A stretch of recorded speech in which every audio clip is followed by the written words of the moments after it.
Hello everybody, welcome to RT academy. तो हम लोग देख रहे हैं क्लास 9 का चैप्टर 15 स्टैटिस्टिक्स। तो आज हम लोग स्टार्ट शुरू करने वाले हैं। और तो अगर किसी ने प्रीवियस वीडियोस नहीं देखे तो हम लोगों ने बेसिकली जो भी टर्म वन के लिए जो भी हमारा पैटर्न है, लाइक टर्म वन के हिसाब से जैसे भी क्वेश्चंस पूछे जाएंगे, क्योंकि आपको पता है कि अभी हमारा पेपर जो है सब्जेक्टिव पेपर नहीं है टर्म वन में। ठीक है, तो उसी के अकॉर्डिंग हम लोगों ने अपनी प्रिपरेशन शुरू कर दी है। तो अगर किसी ने चैप्टर्स की रिविजन नहीं करी है तो जिन भी बच्चों ने नहीं किया है वो स्टार्टिंग से सारे चैप्टर शुरू कर सकता है। तो हम लोग अब करने जा रहे हैं स्टैट्स। तो चलिए आज का वीडियो शुरू करते हैं। तो आज का पहला क्वेश्चन क्या है, the class mark of the class 90 to 130। तो देखो, जो भी हमारा क्लास मार्क है, क्लास मार्क बेसिकली होता क्या है, क्लास मार्क इज जो हमारा जो क्लास है ना, इसका जो अपर लिमिट है और lower limit, this is the lower limit and this is upper limit. तो बेसिकली हम बोल सकते हैं कि मीन बोल सकते हैं कि जो अपर लिमिट है और जो लोअर लिमिट है, lower limit plus upper limit divided by 2, ये क्या हो जाता है हमारा क्लास मार्क। तो यहाँ से हम लोग निकालेंगे तो लोअर लिमिट क्या है 90, अपर लिमिट क्या है 130 डिवाइडेड बाय 2, तो this will be 0, 9 and 3 12, 1 carry, so divided by 2, so class mark is 110. So the value of the class mark for the given interval is 110. So here option A is the correct answer.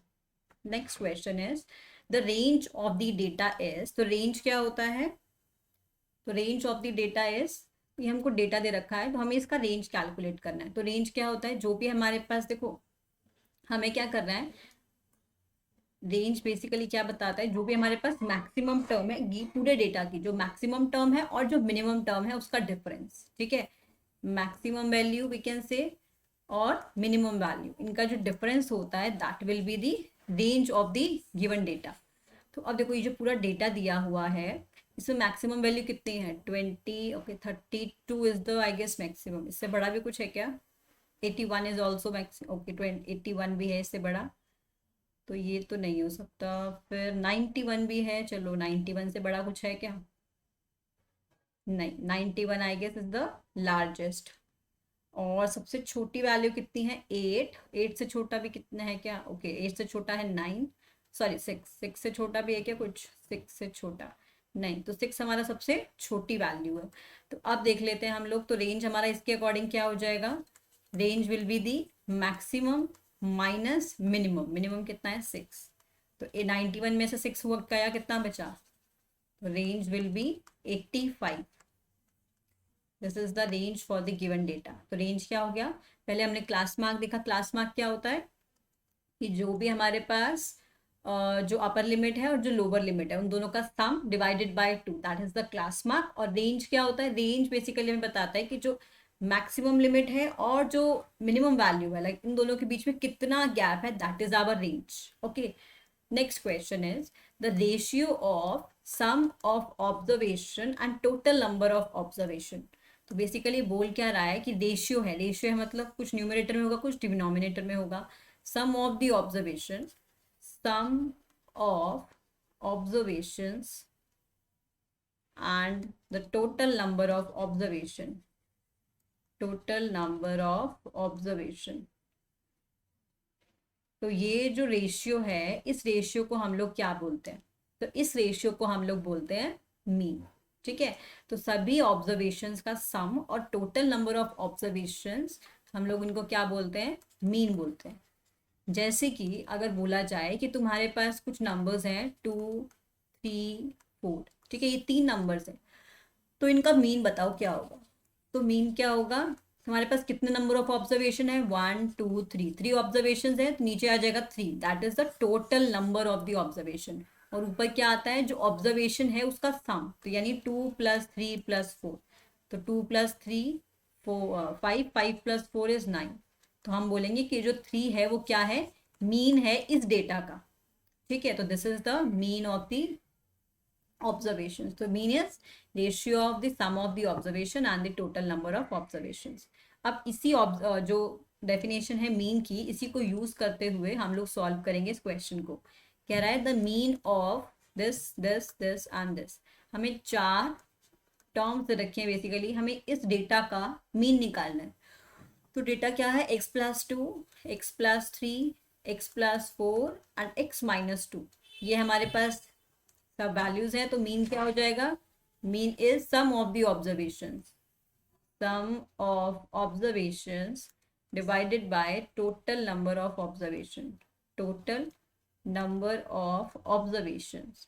तो sum of observation means जितने भी observations हैं इसका करना है हमको sum।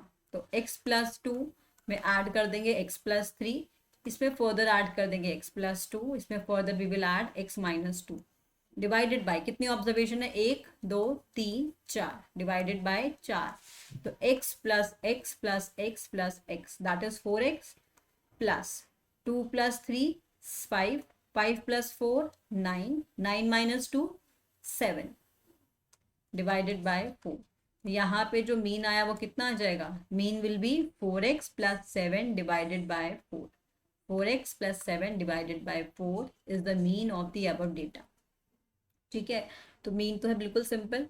अब देखो, अब पूछ रहा है median of the data. Median क्या होता है, बेसिकली जो भी हमारा डेटा गिवन है ना उसके बीच की वैल्यू इज द मीडियन। जैसे कि अगर मैं दूं 1 2 3 4 5, ओके इतनी वैल्यू है, तो पूछा जाए कि इसकी बीच की वैल्यू, अगर चलिए सही मान लो कि ये ना 5 बच्चे हैं, इसको एक काम करो, ऐसे वैल्यूज लेने की जगह इसको लेके चलो कि 5 बच्चे बैठे हैं, 1 2 3 4 और एक पांचवा बच्चा। तो अगर पूछा जाए कि बीच में कौन सा बच्चा है, जो ये पूरे बच्चे बैठे हैं 5, इनमें से बीच वाला बच्चा कौन सा है जो मिडिल में बैठा हो, तो हम देख के बता सकते हैं ना कि 2 इधर की साइड 2 इधर की साइड, तो बीच वाला बच्चा हो जाएगा ये। तो इसी को बोलते हैं हम लोग मीडियन। इसी को क्या बोलते हैं, मीडियन। तो इसी तरीके से तो देखो यहाँ पे ना पहले हमें एक काम करना है, जैसे यहाँ पे डेटा अरेंज है, तो अगर डेटा अरेंज नहीं है ना तो पहले हमें उसे असेंडिंग ऑर्डर में, यानी सबसे पहले सबसे छोटा, फिर उससे बड़ा, फिर और उससे बड़ा, फिर और बड़ा, फिर और बड़ा, ऐसे नंबर्स की टर्म में। ठीक है, तो असेंडिंग ऑर्डर में ये पहले तो उसको कन्वर्ट करेंगे।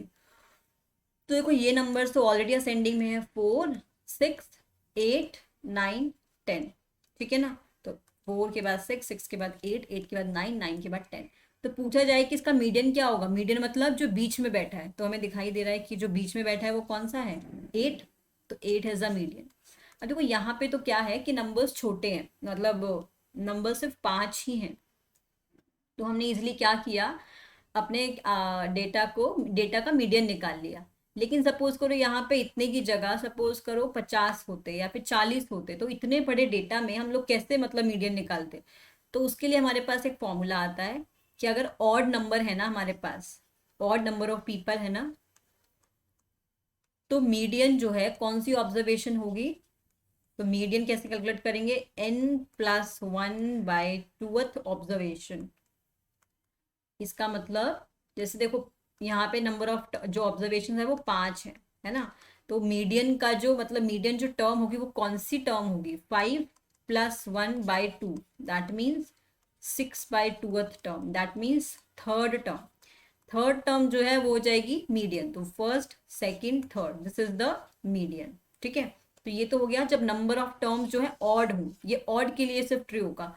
आगे हम लोग इवन के लिए भी देखेंगे, अगर इवन नंबर ऑफ टर्म्स है तो कैसे we can calculate the median. ठीक है, so the next question is the median of the data. इस डेटा का मीडियन बताओ। तो सबसे पहले हमें क्या करना है, इसको अरेंज कर देना है लोएस्ट टू हाईएस्ट। तो सबसे छोटा टर्म क्या है, 144 आई गेस, राइट, 144। फिर आएगा 145, फिर उसके बाद 146 नहीं है, 147, देन 148 इज ऑल्सो देयर, को मार्क भी कर लेते हैं, 144 47 144 148 149 150, then 152, then 155 and then 160। ठीक है, हमने क्या किया, इसको इंक्रीजिंग ऑर्डर में अरेंज कर दिया। देखो नंबर ऑफ टर्म्स कितने हैं, 1 2 3 4 5 6 7 8 9, 9 है, 9 ऑब्जर्वेशन है ना टोटल, 9 ऑब्जर्वेशन है टोटल। तो हमने देखा था कि अगर ऑड नंबर ऑफ टर्म्स हो और ऑड ऑब्जर्वेशन हो तो हमें क्या करना है, जो भी हमारा n है ना, n में +1 कर दो, डिवाइड बाय 2 कर दो, वही ऑब्जर्वेशन क्या होगा, मीडियन बन जाएगा। तो यानी 9 + 1 डिवाइड बाय 2, यानी 10/2, यानी फिफ्थ टर्म जो है वो हमारा क्या बन जाएगी, मीडियन। तो 1 2 3 4 5, यानी 149 इज द मीडियन। तो अब देखो यहाँ से अगर हम इसको देखें तो 1 2 3 4, तो 1 2 3 4 लेफ्ट में है और 1 2 3 4 राइट में है। तो 4 हमने लेफ्ट में छोड़ दिए, 4 हमने राइट में छोड़ दिए, तो मिडल वैल्यू क्या हो जाएगी, मीडियन। तो यहाँ से हमारा मीडियन आ गया। तो हम लोग ये डायरेक्ट फॉर्मूला से वी कैन कैलकुलेट, यहाँ पे भी जैसे कम ही टर्म थे तो हम लोग डायरेक्ट निकाल सकते थे, 4 यहाँ छोड़ा 4 यहाँ छोड़ा, मीडियन आ गया। ठीक है, बट अगर ज़्यादा टर्म्स हो ना तो वहाँ पे ये फॉर्मूला ज़्यादा फायदेमंद रहता है। ठीक है, तो आगे हम लोग देखेंगे कैसे हम लोग इस फॉर्मूला को यूज़ करेंगे further for the even number of terms as well. यहाँ तो ऑड के लिए किया है, तो इवन के लिए भी हम लोग देखेंगे इवन के लिए कैसे करेंगे। तो 149 is the right answer I guess, yes. Now next question is the median of the data is, median क्या है, वापस मीडियन निकालना है हमको। तो पहले अरेंज कर लेते हैं इसको, स्टार्ट करते हैं सबसे छोटी टर्म से। सबसे छोटा है आई गेस 2, 2 के बाद कितना है 5, 2 के बाद है 5, 2 हो गया, 5 हो गया, 5 के बाद 6 नहीं है, 7 है, 7 7 दो बार है 7, ठीक है। देन 8 इज ऑल्सो ट्वाइस, दो बार है 8। देन 9 नहीं है, 10 है दो बार, 10 है दो बार। देन 11, 11 इज नॉट दैट, 12 भी नहीं है, 13, 14, 14 इज देयर, 15 है एक बार, 15 भी हो गया।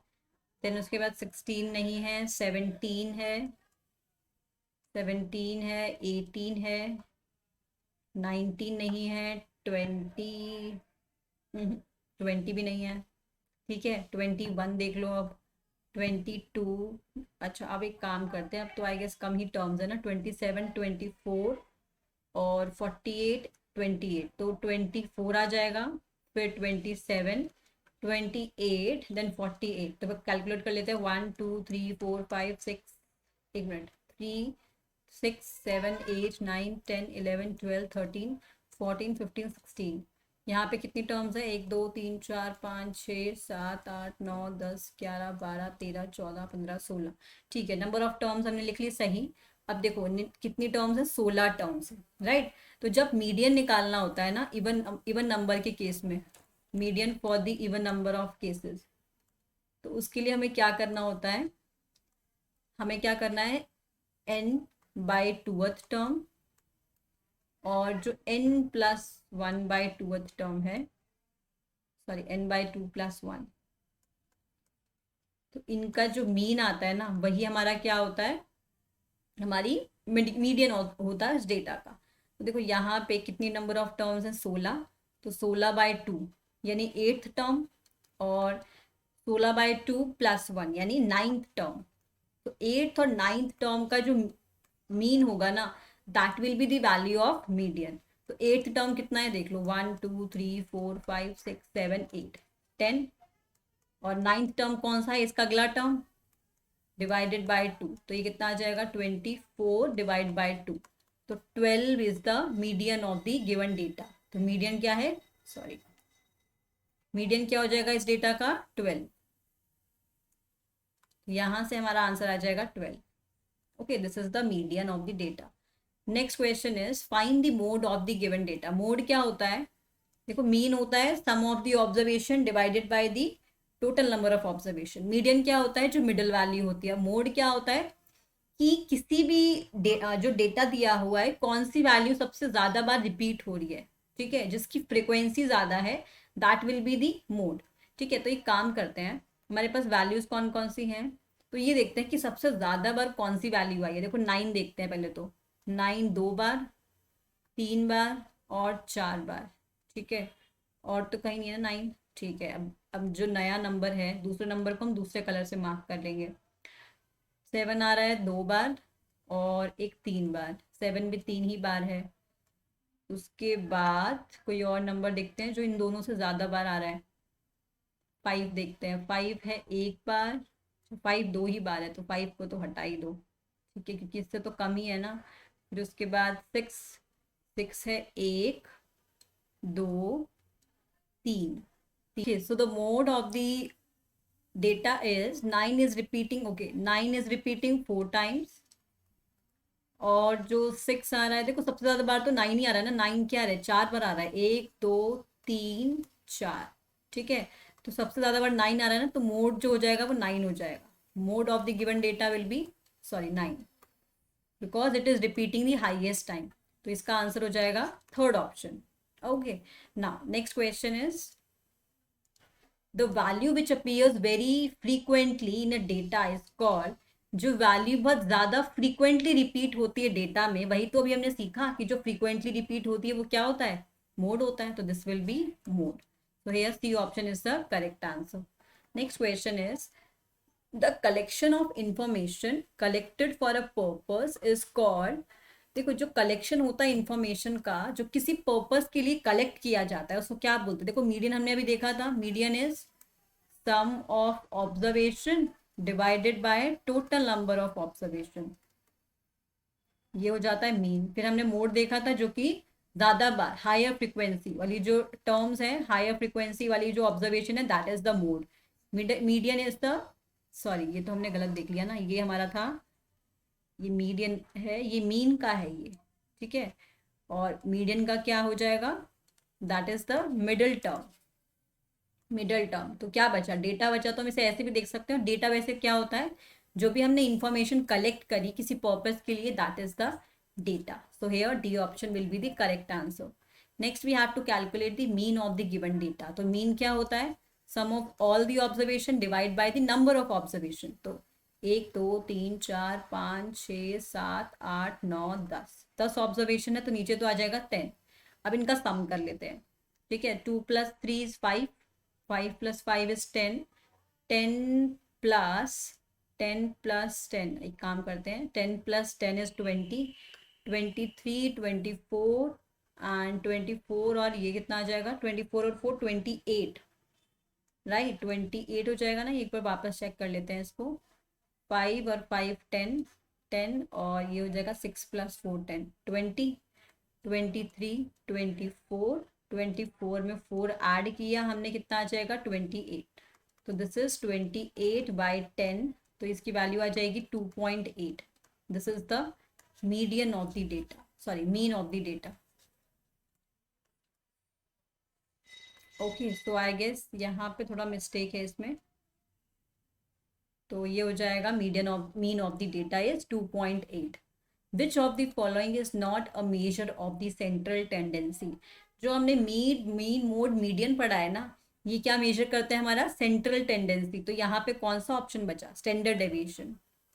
सो this is not the measure for the central tendency. तो standard deviation is the answer. Next we have to calculate the range of the following data.